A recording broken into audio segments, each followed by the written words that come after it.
saya Hidra Madina Pramono.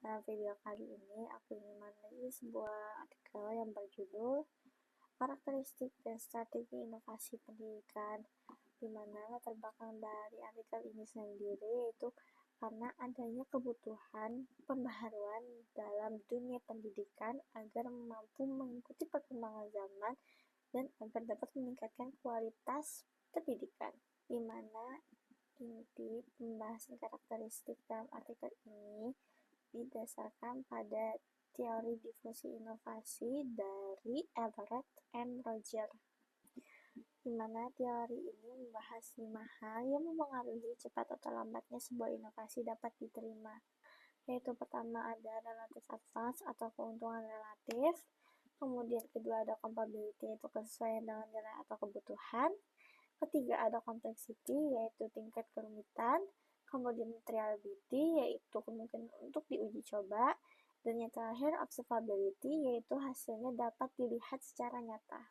Namun terdapat kelemahan dalam artikel ini yaitu di mana artikel ini menerima teori Rogers begitu saja tanpa mempertimbangkan asal-usul atau sejarah dari teori ini, di mana teori ini itu awalnya dikembangkan untuk penelitian inovasi pertanian di Amerika Serikat.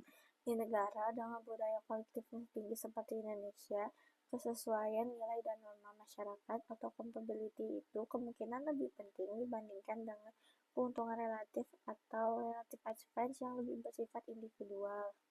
Di mana artikel ini sendiri juga menambahkan pembahasan dari teori Zuckman, Duncan, dan Hoberg yang membahas mengenai 15 dimensi inovasi seperti pembiayaan, efisiensi, kemudahan komunikasi, keterlibatan pihak-pihak berubah, dan peran penyebaran inovasi. Karena tambahan ini sebenarnya cukup bagus karena memberikan pandangan yang lebih luas. Namun masalahnya artikel tersebut hanya menyajikan daftar dimensi tanpa menjelaskan keterkaitan antara dimensi tersebut. Juga tidak dijelaskan mana yang lebih penting dalam kondisi tertentu atau apakah ada urutan tingkat kepentingan dalam dimensi tersebut. Sehingga bagian tersebut terasa hanya seperti sebuah teori, bukan sebuah analisis.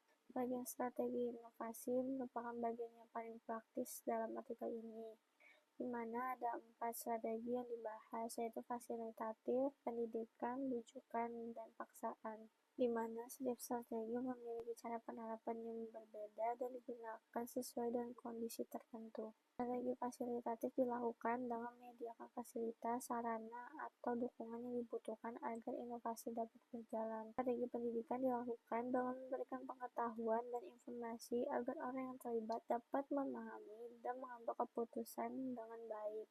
Strategi bujukan menggunakan pendekatan persuasi atau ajakan dengan alasan logis agar orang mau menerima perubahan. Strategi paksaan menggunakan kekuasaan, aturan, atau kontrol untuk memaksa orang melakukan perubahan. Dalam birokrasi pendidikan Indonesia sendiri, strategi yang sering digunakan itu adalah strategi paksaan, misalnya melalui kebijakan dari atas, surat edaran, atau sistem penilaian kerja yang mewajibkan guru mengikuti aturan tertentu. Akan tetapi masalahnya perubahan yang terjadi itu biasanya hanya bersifat sementara, di mana guru mungkin akan mengikuti aturan saat diawasi atau hanya di atas kertas. Akan tetapi belum tentu benar-benar menerima inovasi tersebut, di mana ketika pengawasan berkurang, mereka bisa kembali ke cara lama. Sementara itu, strategi fasilitatif dan strategi pendidikan yang lebih menghargai kesiapan dan peran guru sebagai pelaku perubahan justru lebih sedikit dibahas. Padahal banyak penelitian pendidikan menunjukkan bahwa inovasi yang bertahan lama itu biasanya muncul dari kesadaran dan pemahaman pelakunya, bukan karena takut terhadap aturan atau hukuman. Sekian analisis dari aku, semoga bermanfaat. Wassalamualaikum warahmatullahi wabarakatuh.